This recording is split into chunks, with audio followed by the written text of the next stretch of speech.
everyone. Welcome to the Q&A Café. All of you here at the Georgetown Club, welcome to the Q&A Café. And most of all, Tommy McFly, welcome to the Q&A Café. How's it going, Carol? Thanks for having me. Yeah, I was going to start by noting that it's lunchtime right now.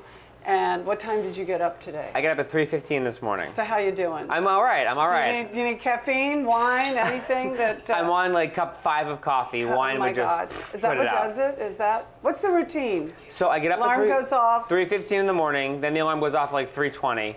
And same alarm? Yeah, same alarm on the phone. You trust just one alarm? But then I have a backup alarm that's battery operated. That's 3:45. Okay, one that's plugged into the wall too? No, just the phone and the battery. I've been burned by a power outage before, so I don't even trust that anymore. And then I get up and I walk downstairs and I have 2 shots of espresso, over coffee, over ice, over milk. You're not really sure because you're not awake yet. No, I just start like doing that, and then I start working on the stuff for the Tommy show that morning.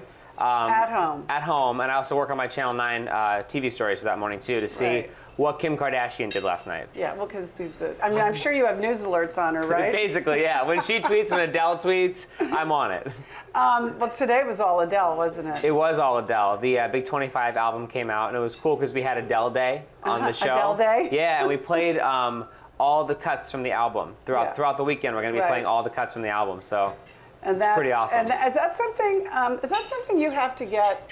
I mean, is that something where the record company has granted you special permission, or is it just an option that you make? It's an option that we make, and our boss felt it was very important that, Fresh being the local pop station that we are, that we, do the Adele thing, because people might not have known it was available maybe before they bought it on iTunes or in the car, so we wanted to. So have you already listened to it so many times now you're sick of it? I've listened to it a lot of times. I'm not sick of it yet. Okay. Adele is just... You're at the point where you can't live without it. Exactly, right? Yeah. So all weekend I'll have Adele on. I'll be listening to Fresh to hear Adele and just enjoying it. And then, once we get into that repetition when we play something a lot of times on the radio, I wouldn't say I don't love it anymore, but I would say that I'm looking forward to new stuff. Well, back to your routine at home, because it's a life most of us don't want to live. But on the other hand, having once had to get up before pre-dawn, it's not horrible. There's something wonderful. Well, wait. I mean, don't you love coming into the city? Pre-dawn, the city's all yours, there's no traffic yet. What time were you on the road? It is awesome. So I'm very lucky. So when I'm in DC, we are 3 minutes away from the office. Now, but the office moved. The office used to be out in the boondocks somewhere, It was just in Prince George's County, right outside the Beltway. Okay, well, I said out in the boondocks somewhere. No, I lived in PG County when I was a youngin', so nothing against PG County. And so then 3 minutes in the morning, it's great. I joke that I'm like a mole person because I live by the 3rd Street Tunnel. So I come out of my garage, I go through the 3rd Street Tunnel, and then I make a left and I'm at the office. So it's pretty good. When you say that you prepare for your radio show, I'm curious what that means. Well, the second we get off the air at 9:01, the next day we start preparing for the next day. But does that mean you're planning the music that will be played? So our boss kind of does the music.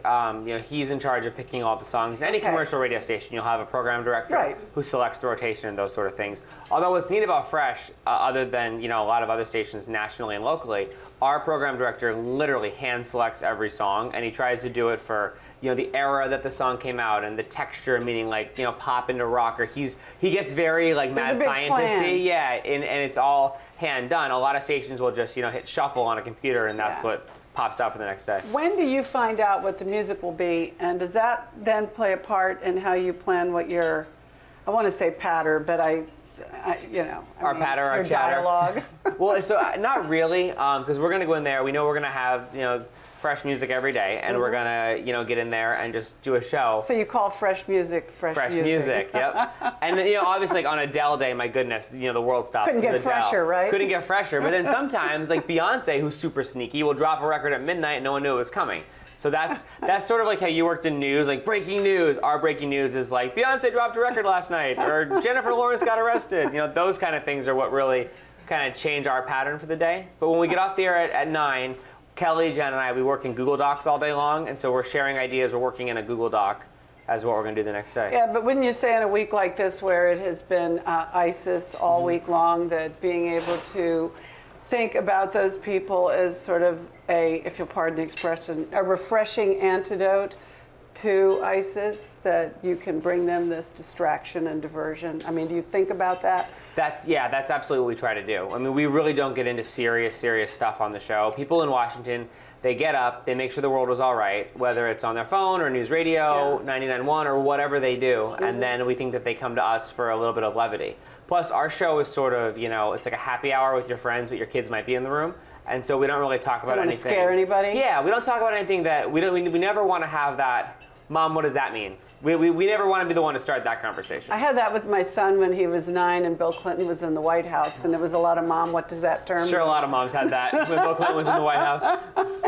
Made it very interesting. But like when they had the shootings at the Navy Yards, would that, since your audience is so much a commuter audience, I would expect, is that something that you would then weigh whether to acknowledge is happening and talk about it? We do acknowledge it, but we try to, acknowledge it at a very lofty level. Yeah. Because, Be families, helpful, that traffic, kind of things. whatnot. Exactly. Be helpful traffic. So we let you know that, hey, this is happening, that's happening. Kelly's now husband is a contractor at the Navy Yard, and there was 15, 20 minutes when we didn't know where he was. And so that was sort of unfolding. And mention on the Kelly air. because she's here in the audience. Yes, with Kelly me. Collis is my lovely co-host, my partner in crime, the sister that I never knew that I wanted, among many other things. I'm an only child millennial Gemini, so her and Jen have become Those are all good things. my family. I agree. I Yeah, totally agree. yeah. Millennials, second greatest generation. We can talk about that later. Yes. But we also I have one, I agree. See, we also do toss to, we'll say our sister station, News Radio 99.1, has got the details of what's going on, and we kind of talk about things, This is a little that inside radio, but who runs your board? I do. You're the board I man. do, yeah. Now that's a real skill. I mean, I'm Thank not you. saying that talking on the radio isn't a skill too, but almost any one of us could go into a radio station and they put a microphone in front of us and we could talk. Whether we were any good, that's not the issue. But running the board, That's the whole control thing. how did yeah. you learn to do that? When, how, why? So I started when I was 15 years old at a station called Froggy 101 in Scranton, Pennsylvania. Where you're from. Where I'm from. And you were not yet Tommy McFly. No, I was just McFly. Actually, I was Marty McFly for about 90 days. And I'm 15 years old. I'm so happy to be on the radio. But even then, I went to my boss and I was like, can we please just chop Did you ever one use of your them real off? name? I never did. And it is? It's Tommy Pavlik. But And now everyone knows that thanks to Facebook, because Mark Zuckerberg is on a hunt for people who have not I real noticed names. that on Facebook, yeah, too. true thing. It's Were an you like, issue. whoa, Mark, you didn't ask me if that was okay? Well, I've heard that the Department of Justice and Wall Street is coming after him, so he's doing what they say. Okay, all right. So it may not last. Yeah. Well, anyway, so you're in Scranton, and you're, what are you calling yourself? So I was Marty McFly Marty, of course. for the first 90 days. Yeah. And then I just became McFly. But I would run the Bob Kingsley Country Top 40 Countdown on Sunday nights, and I would get to do weather once an hour for 30 seconds, and I would try to cram a week's worth of stuff into 30 seconds. And how did you get to work? Did your parents drive My you? parents would drive me because I wasn't able to drive yet. Yeah, and then yeah, when yeah. I actually got on the air and I wasn't board opping, that's where you it's called board opping, where you learn to Right. run the controls, where there's a CD syndicated program. Well, that is, I don't know how many of you have ever seen the radio mission control panels, but there are many dials, many buttons, and of course, the more sophisticated a radio station becomes, there's more preloaded sound effects and and you need to know where everything is and when to hit it. And so, what was your learning curve on all that? From 15 to 17 is kind of when I learned to run a board. When did you get to go on and DJ and not just do the weather? 15 and a half. Yeah, it was a very interesting time. So my first boss was crazy enough to put a 15-year-old on the radio. I worked midnight to 6 a.m. on Sunday mornings, which was probably illegal at the time. But my mom and dad would drive me. Because your audience wasn't in the same age. Oh, no, it was all drunks and truckers. It was great. And they would drive me to the office at 11. I would do the show, and then I would, either sleep on the couch in the promotions office and then go do street team work during the day if we had events, or they would come and get me and So drive me home. your event skills were beginning then too. Now, did you ever go to school? Yes. Okay. So I have a degree from Luzerne County Community College. I'm a huge fan of community college. I went for broadcast and marketing, and they actually brought me back to do the commencement speech a couple years ago, which was It's awesome. nice to be loved, isn't it? It's totally awesome. And then you come to a town like DC. When I came here when I was 20, I was about to finish my bachelor's at home, had a great opportunity to come here, and you come to a town like DC and everyone's going after their 9th and 12th degrees, and they've been students Yeah, forever, well, and yeah, you I sort of feel a It's good little... to be different. Yeah, but you feel a little like, you don't live up to that. Right, but then right. I asked them about their student loans, and I was like, I'm doing all right. This is Yeah. not so bad. Touche. What was the springboard for you from Scranton to Washington? So it was very interesting. So I'm 20 years old. I'm at my parents' kitchen table, and I'm fielding job opportunities from Atlanta and from Los Angeles and San Diego and Washington. And I came to DC. I was a producer for a show here, and then I got my own evening show. And then as my contract... What station did you come to here? WRQX. So I worked for when I first came to town. That's FM? Yes. And then I went... Is that the one that's country? No. No. Okay. It was... It's always been pop music for you. Yeah, there's a lot of Natalie Merchant, a lot of Sheryl Crow, that sort of thing. Okay. And so then I went and I got my own evening show, which was really cool. And I thought from there I would... Well, the thought was that I would, do that and then I'd have to move to another town. But... Why would you have to move to another town? That's sort of how radio works, right? I see. Or television works. You get to be a night DJ or an afternoon DJ. And then you go somewhere to do morning drives? Yes. Okay. But I was not going to let that happen because I fell in love with Washington. And I came here originally thinking I'd be here for 2 years. And then I would learn stuff and I'd go to Cincinnati or Minneapolis or whatever. But somewhere around 2008, I really fell in love with this town. I just made great friends. Right when the market was crashing. Well, that's hilarious. So I was trying to get out of my contract and find a job, and I actually had a job lined up at a local TV station, and then the market went away, and people were getting fired. And so then I was like, okay, well, we're not doing that. And even the event stuff was going flat. Yep, and I knocked on every door of every media outlet in town that I was or was not qualified for to try to get a job because I didn't really love the situation Were you that I was unemployed? in. No, I was still working, but you were surreptitiously going around. Right. So we're playing a very small fiddle here, but I had a job, but I was not happy, and I was trying to find anything I could, and the stars aligned, blessing among blessings. CBS flipped 94.7, which had been rock for 30 years, some form of classic rock, indie rock, eco rock, whatever, and they flipped it fresh. And all those rocks went to satellite. Yes, but exactly. Still needed pop on terrestrial. Absolutely, right? and I had the opportunity to go and launch Fresh with our boss Steve Davis. I did afternoons for about 4 months. Yeah, I've heard about those 4 months. They were not great. No, I thought they were really great. So for life, privately, for life was great, but I'm not a super good DJ to like talk over the songs. It was a little. You don't have to do that? No, I'm trying to think. I mean, I think. Well, we do that. You do but I have Kelly and Jen's help. To do that. Yeah, and being, So then what do you do?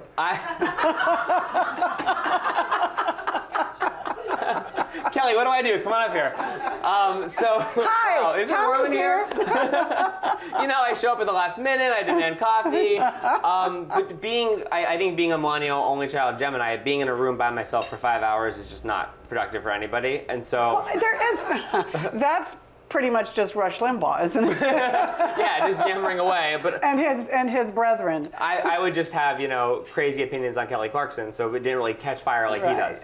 But so I got to move to the morning show when the White House Easter egg roll came up the first time, because the White House asked me to MC the Easter egg roll. What year was that? That was. This will be my 6th if they ask me back. Always with the Obamas. Yes, always with the Obamas. And when they asked me to do the Easter egg roll, the president of the company at the time, Dan Mason, called and said, "Why is this guy hosting the morning show?" And then the people locally were like, "We don't know, great idea." All it took was an Easter egg roll. Yeah, just one Easter egg roll. And so my boss said, "Well, I guess we're doing this. Who do you want to work with?"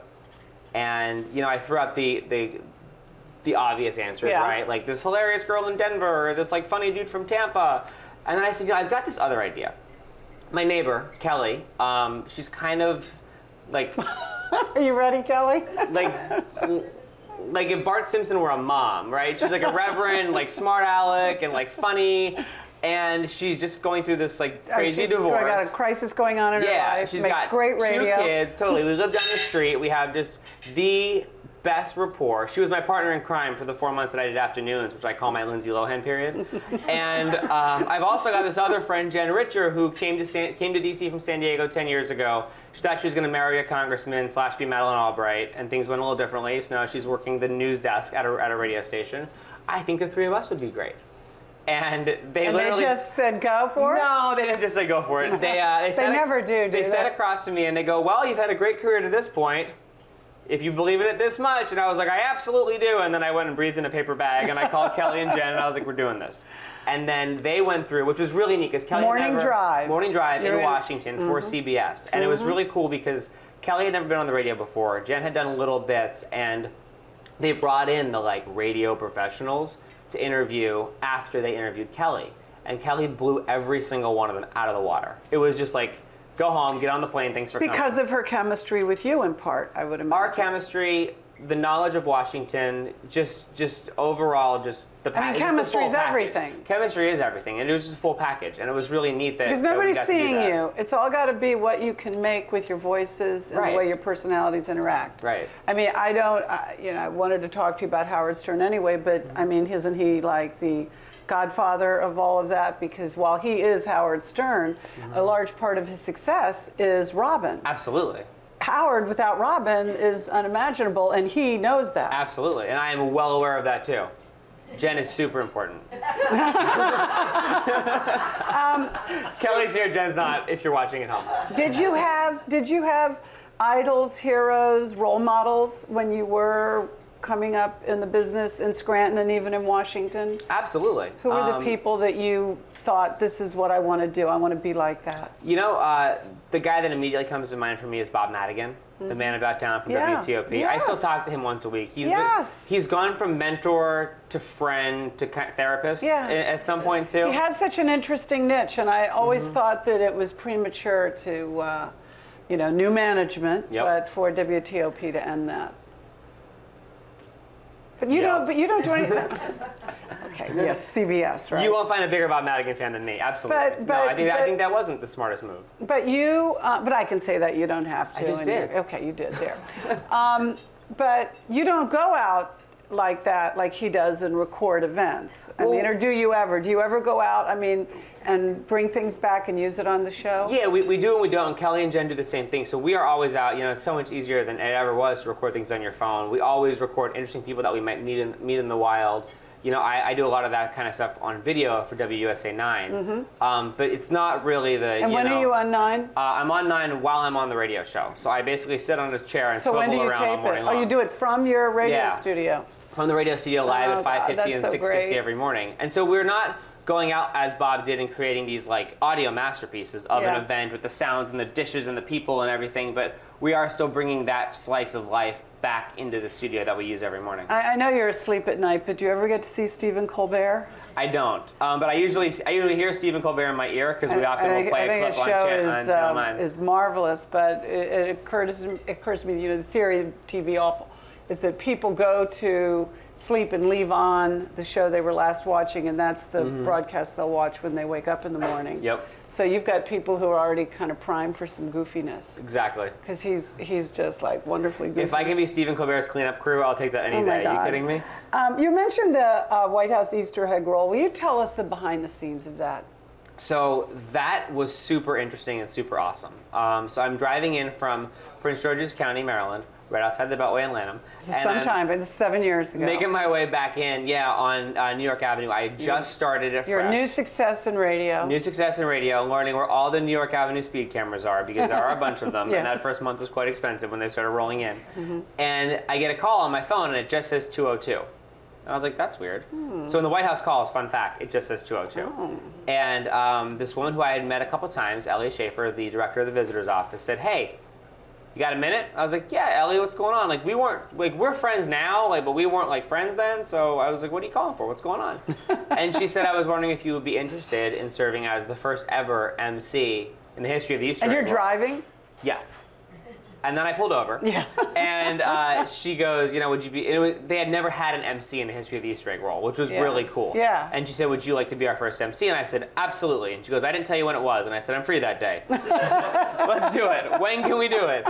And it's really a fun day. So I always forget to wear a pedometer. I need to do it because there's 4 different stages throughout the White House lawn, the South Lawn and the Ellipse, and I'm kind of running around. Yeah, because it used to be, it was just within the gates of the South Lawn, but now it's just so now huge. it's in the Ellipse too, so everyone comes through the Ellipse for security, and then they kind of have a holding pattern there, and there's DJs and activations and things going on the Ellipse while there's a group going on in the South Lawn. So my job is to go down to the Ellipse, tell everyone, hey, if you've never been here before, here's what you're going to expect. Sesame Street's reading a story, and then, this one, that one's going to perform, and all this stuff is happening.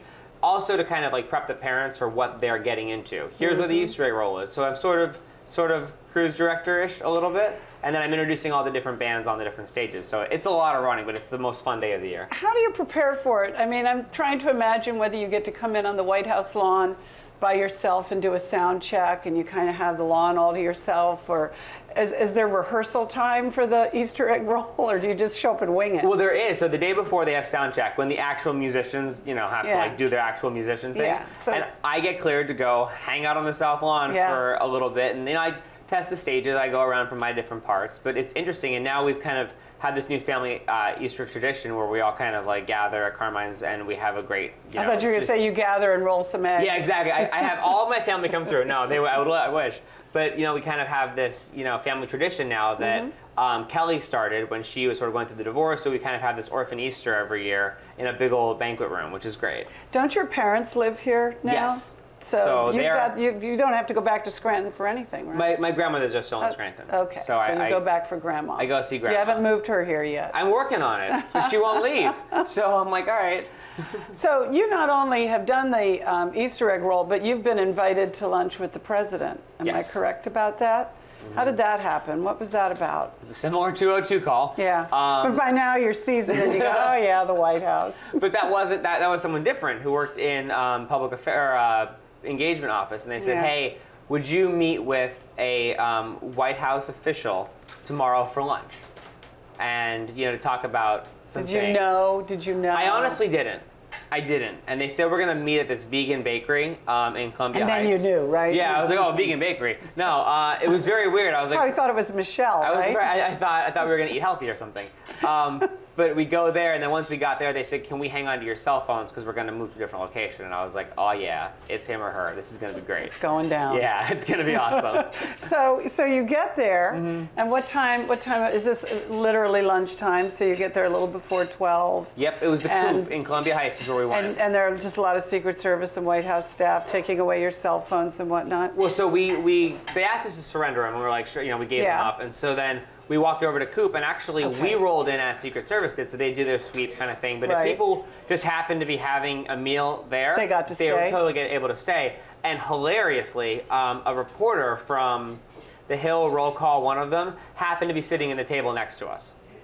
And so, that's a good coincidence. Homeboy got quite the scoop that day. Yeah, homeboy did. So is he there when you get there, or do you go in and you sit and somebody tells you? Yeah, well, we knew as we were walking over what was happening, but then you kind of sit, you kind of hang out, you kind of wait, and then you hear the motorcade rolling up from blocks away. Yeah.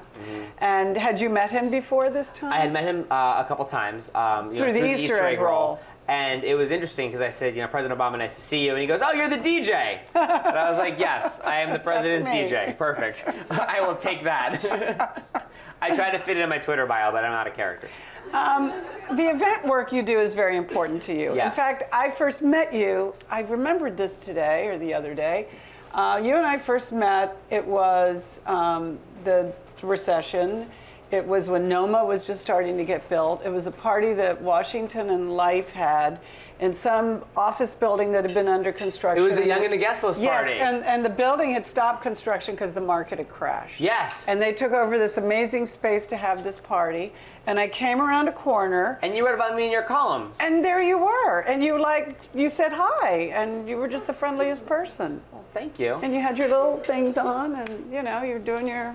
I was broadcasting my night show from the... Were you broadcasting? Right. Were you the party DJ, or were you broadcasting? I was broadcasting from there. Okay. Because I worked at night, which was the worst. It's the worst shift in the world. There's no more lonely These were feeling. the 4 months, those 4 months when you were Lindsay Lohan? That was when I was nights, when I was still at the old station. Nights. There's nothing worse than doing nights. There's no more lonely feeling than playing Kelly Clarkson again at 11:30 on a Wednesday. And so I would try to creatively find reasons to broadcast live from stuff, just so I could go out on weeknights. Yeah. And I had convinced my boss at the time that Washington Life's Young and the Guestless party was the best place to be, and we should be there because people would want to listen to us if they saw us there. Yeah, I mean, it's evolved since then, but then it was still innocent, and didn't realize how cool it was. And I've always found that to be the best kind of party, when it doesn't know yet that it's a really great party. You go to lots of parties. Yes. And I don't know how you fit it in with your hours, but That's okay. You're young. You're a millennial. But the event business, how did you break into that? And what does a person need to bring to it to break into it? What do you mean the event business? Well, that people want you to MC their events. Like emceeing the Easter egg roll. Mm-hmm. You know, that people call up and say, Tommy, we're having this gala Wednesday. Can you be the MC? Well, first of all, it's not as lucrative as a business as you I think didn't say it was lucrative, but it definitely raises your profile. I think right? it's definitely it's word of mouth sort of thing. And I think you enjoy it, too. I love it. There They you give me go. a microphone and we talk about hundreds of people. Great. Yeah. I would do that all day long. I do that all day long. I know, but I don't really know where it started. It started, I think, maybe from Fashion for Pause.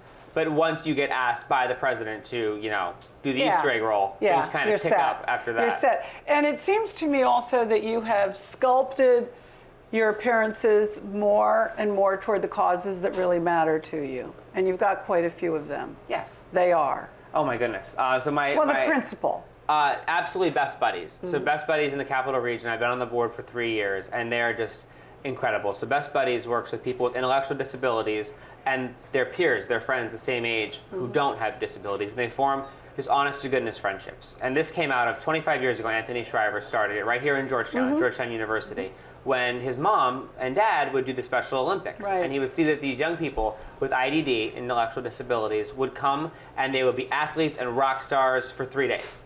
Then the other 362 days of the year, they were in their room hanging out by themselves. And so Best Buddies really tries to bridge that gap. And so in DC and in Virginia, we have 47 chapters. And I actually got involved in that. They did the first Eunice Kennedy Shriver Challenge on the mall. And it was an event that I got asked to go and MC. And if an event seems like it's going to be fun, it seems like it's going to be a great time, and I can fit it in, I will absolutely be there happily. And so I showed up, and to be honest, Carol, I was hungover and late. And so I was the last person to start on the race. I was running with my friend Laura. Imus. Absolutely. And so my friend Laura and I are running the 5K. We're the last ones to start. And this young man named Matthew kicked a soccer ball to me. And I kick it back, and then Matthew keeps up, and he has an intellectual disability, and we're kicking the soccer ball up Pennsylvania Avenue. And then all of a sudden, time of the race doesn't matter, and how long it takes us to get back there doesn't matter. Or how you feel. It was awesome. And meeting his family and meeting, that day was incredible. And then I, emceed the after party, which was awesome. And you see in Best Buddies, you have the buddies who have intellectual disabilities, who are just the most grateful and happy and just jovial people you've ever met in your life. And that's amazing. That will change your life meeting them. But originally what struck me was the peers, which are your basketball player, your student council president, your cheerleader, the nerd, the goth, the band geek, anyone throughout high school. There's kind of this young revolution of why millennials are awesome. They really are standing up and saying that being friends with somebody... That's our hashtag, why millennials are awesome. millennials are awesome. But really standing up and saying that, being friends with this kind of person is something, it's the right thing to do. Yeah. And they can give me as much as I can give them. And I know that I was nowhere near that confident or that strong when I was in high school. I wasn't a jerk, but it would never have been a group that I would have ever been a part of. And you've done the same thing for doggies with Fashions for Paws. Yes. That's where I met my dog Chip McFly at Fashion for Paws. I showed up one day early, and the models had to get there early, and I showed up, and I turned the corner, and he had his little Adopt Me badge on, and I was like, well, you just know right away, right? Yeah, it's a great event. I was a token older model once. Okay. But I had a very young dog, so it all evened out, it right? all evened out. But it was I remember it was just quite a scene, but I couldn't take all the hairspray, but... There was a lot going on I there. thought, do these dogs want to be among all this? But it was a great event. It's a great event. It was interesting. I was reading a piece that was a profile of you that was written in the Washington Post a year ago, I think August, by Kathy Alter. And one of the things, I wrote it down because I thought it was interesting. It says, Tommy is tight-lipped about his romantic life. And this was in a paragraph where she was reporting how readily and happily you expose the private lives of your co-hosts. They don't run the controls, in fairness. But I wanted to ask you about that because you have just this week announced your engagement to your partner, Chris, of how many years have you two been together? It was 2 years in July. 2 years in July. And you actually were engaged earlier. You just announced it now. Yes. And I wondered if it was a long walk for you to being out about your private life, both in the radio and in public? I think it is. I think it's a long walk for anybody, and everyone sort of does it in their own way. And I never really wanted to, run promos that say at 7:10, Tommy's got a big announcement. Yeah, like that, no one wins there. That's not helpful to anyone. And also, working in the media and working in news, there was never really a story to report. So Did you feel you had to manage it? Do you feel that however more advanced and open-minded we are, that it was interesting that you said everybody has to do it in their own way, that you just weren't ready to just embrace it? No, I never really. I don't think I really thought there would be any career issue or anything, because DC and Maryland, Virginia is a pretty open and pretty. And your bosses too. CBS is incredible. The company from the top down is awesome. No, I just sort of went around just life, just being me, and then I sort of got into the situation of I met Chris, and things went really well, and had to talk to my family, and there was a little bit of housekeeping there. When did you tell your family you were gay? So I met Chris in July. Here? In DC, yep. I had a dinner with friends, and 5 weeks later I was on my way to Greece, because why not? Yeah, because he's Greek. Right, because he's Greek, and he goes wanted to show you around. Sees his 100 cousins every single year. Does he speak Greek? Island. So he's like the perfect person. It was his first language, yeah. Yeah. Until first grade, he actually went to Greek school, and in kindergarten there was another young boy who spoke English, so he basically had a translator for his first year of kindergarten. And then in first grade he had to learn Greek because that little boy went to another school. Or he had to learn English because that little boy went to another school. So he's been a leader from the beginning, Carol. Well, what was he doing? We're going to get to that. I figured. What was he doing when you met? So he was working at the Department of Justice as an appellate And you're lawyer. a radio DJ, so which opposites attract. One of the most attractive things about him was he had never heard the show. So I had a clean slate. It was awesome. And it was really cool because he was so different. And I'm not going to go try vaccine cases around the country ever. So like the fact that he and I had nothing in common as far as work goes, because work was so important to me. Yeah. It was so neat to have this whole other, other part of me that was. Had you been dating very much before then, or just working a lot? I had been dating, nothing really great to report. Yeah. Yeah. So he was like your first big love, also. Basically, yeah. Yeah. And you're a younger man to him too, aren't you? That is true. Oh my goodness. And then. As is so customary in Georgetown. It's yes, totally well, fine. it's a Washington thing in general.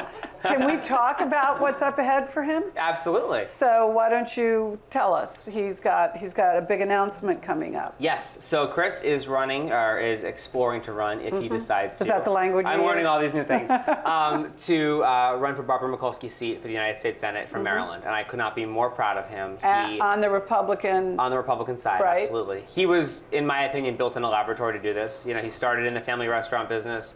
At age 15, they put him in the front of the house where he sat and greeted guests. The family restaurant's been around, Costas Inn and Dundalk, since 1971. Then he started an online sports company while he went through high school that competed with ESPN.com that he sold to go to law school at University of Baltimore at night while working for Congressman Bob Ehrlich at the time on the Hill. So he would take the train or drive in every day to Capitol Hill. And Bob Ehrlich ran for governor and won. Is Ehrlich a sort of mentor to him? I think so, a political mentor. Chris has been very blessed to have a lot of interesting political mentors along the way, especially Governor Larry Hogan. They worked together in Bob Ehrlich's administration, and actually a claim came up against Larry Hogan and his appointment office, and Chris defended Larry Hogan in court. So Chris kept Larry Hogan's record clean, and now Larry Hogan's governor. Yeah, and Larry Hogan recently had some good news about his cancer fight. He had amazing news. Do you ever have politicians on your show? I mean, is there a scenario where you would? I would. I think it'd be but fun maybe to. Not. No, I think it'd be fun to. I think I would love to do it though, and when they feel like they want to come onto our show, because we built something very special, right? We've been called the breakfast table around the Beltway. Kathy Alter called us the fun table at a wedding. So we're not going to have a politician on to talk about. Was she the one who called you Ryan Seacrest? Yes. Okay. Which she was came. awesome. Yeah. We love Kathy. And so we would love to have politicians on, but it would need to be, under our terms. They need to play in with us. We're not going to be a platform for them to talk about what they want to do with whatever You don't want people initiative. changing. Exactly. Perfect example. Senator Mark Warner just called in because he every year at the end on South Lee Street in Old Town, he has a home and he turns it into a haunted house, and he invites people into his home. And so we had Senator Warner on. Are you serious? I'm going to go next year. Oh, it's a party. And we had been already, every year we go to South Lee Street in Old Town with the fresh truck full of candy, and we hand out 3,000 bags of candy. So it was more of, talking to our neighbor, Senator Warner, than... A little bit of cross-promotion. Yeah, that sort of thing. And so now, did Chris tell you he had political ambitions when you met? Or was that something he told you once you were? I don't know that he totally, it wasn't the first date conversation, that's for sure. How did he tell you? He's like, I've got to tell you something. I'm going to be a politician. No, it's interesting. He never really, it wasn't sort of like a top of mind ambition. I think he was built in a laboratory to do it because he's just, everything in his life has led up to this moment, I think, and it's the right, and I've learned in my 100 days in politics that it really is about timing and about the right message and the right messenger, and I think he's got all those things. Not unlike what you do in some ways. Exactly. How did you get engaged? I asked, so I actually, we haven't talked about this really much, we talked about it on the show, but I wanted our engagement to not be to be just about us.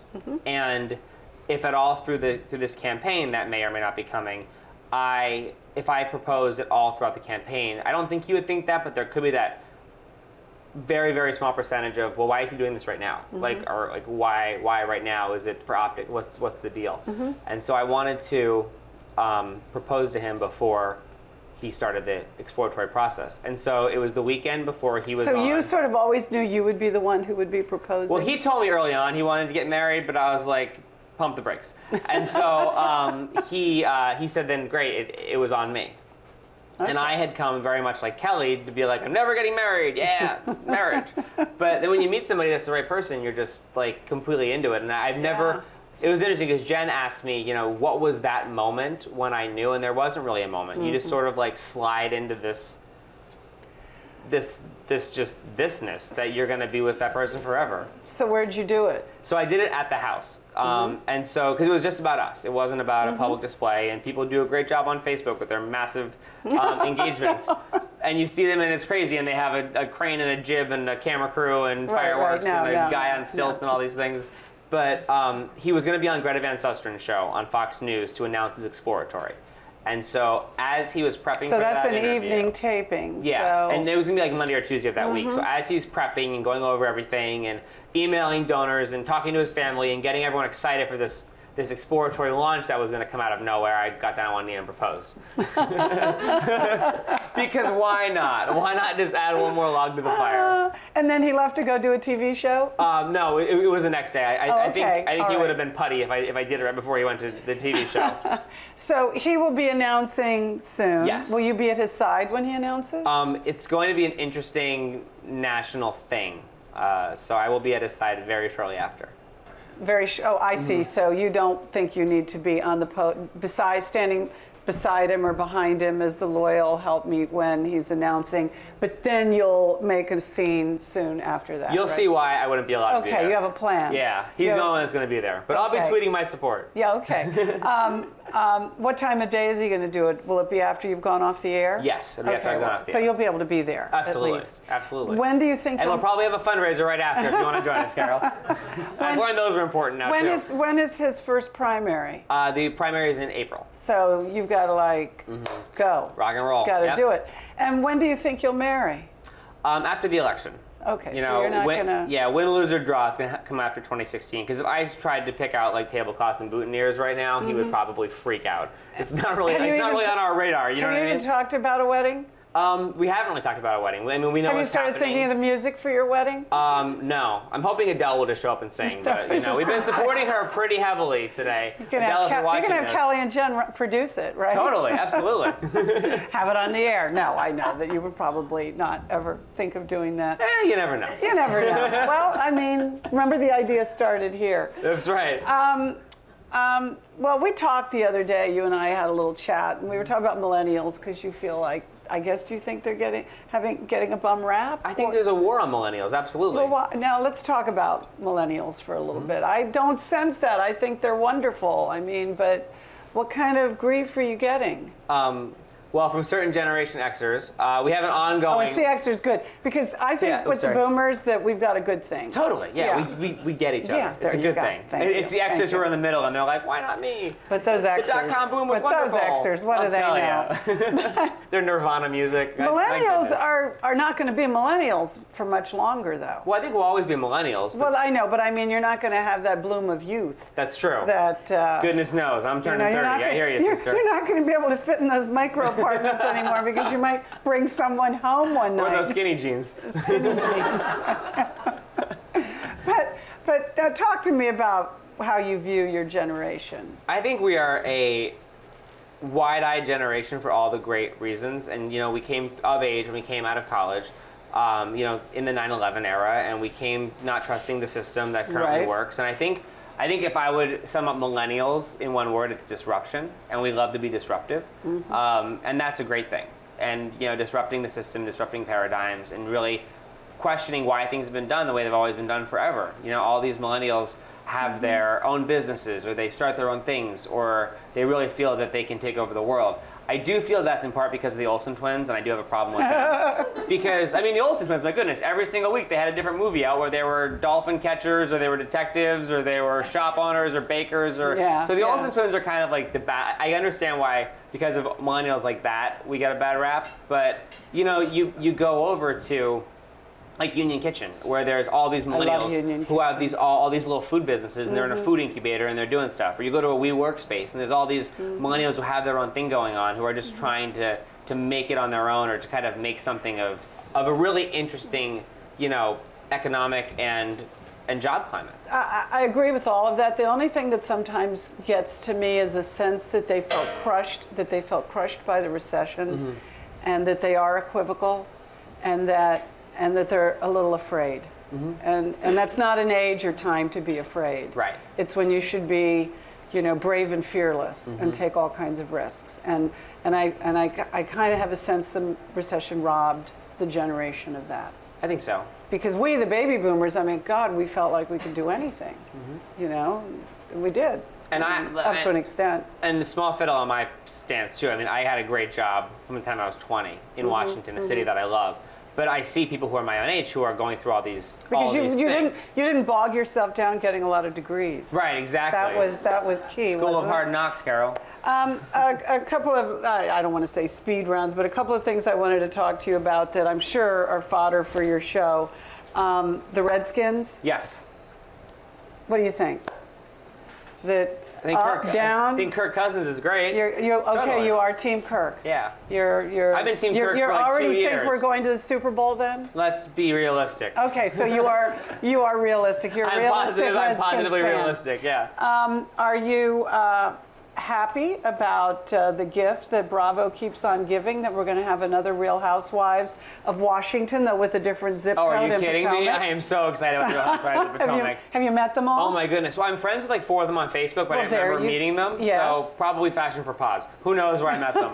But I am super excited about that show because it draws attention to DC. And one thing that I hate is that the rest of the country thinks that DC is this power capital, and we all wear business suits. But there really is an amazing truth to that. There is some truth to that, but there's really an amazing tech quarter going on. There's a really amazing creative scene, and if 5 women drinking bubbly and tripping downstairs is going to bring attention, let's do it. I always thought Washington was a good venue for the Real Housewives franchise. I just felt they weren't going to get women who could really play in the city, and the Potomac or McLean would be the right place where they were, where they or their spouses, where public money wasn't involved. Yep. As soon as you try to get people to do reality TV who are on the public paycheck, forget about it. Totally. It's not going to happen. And what I don't understand is the husbands who sign up for Real Housewives. That really is perplexing. It never ends well. My friend Susanna Quinn said, she was quoted in a reliable source saying, Real Housewives become ex-wives. Yeah, and in the DC franchise... 4 out of 5, right? Yeah, Except for even Linda the one who Relation. wasn't... Well, they broke up. Yeah, but So she came out of it all right. basically- Her business is still going. My goodness. It was kind of devastating for the rest of them. No. Kind of fun for us to watch, but...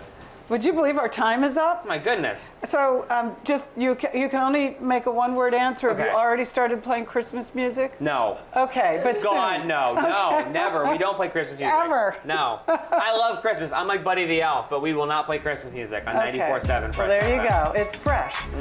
Tommy, thank you. I knew this would go fast. We have to do this again at least once a year. But Sounds great. Bring back your sidekicks, your husband. Once he's a senator, we'll do it in his office. Sounds great. Thank you, Tommy. Thank you, Carol. Thank you, everyone.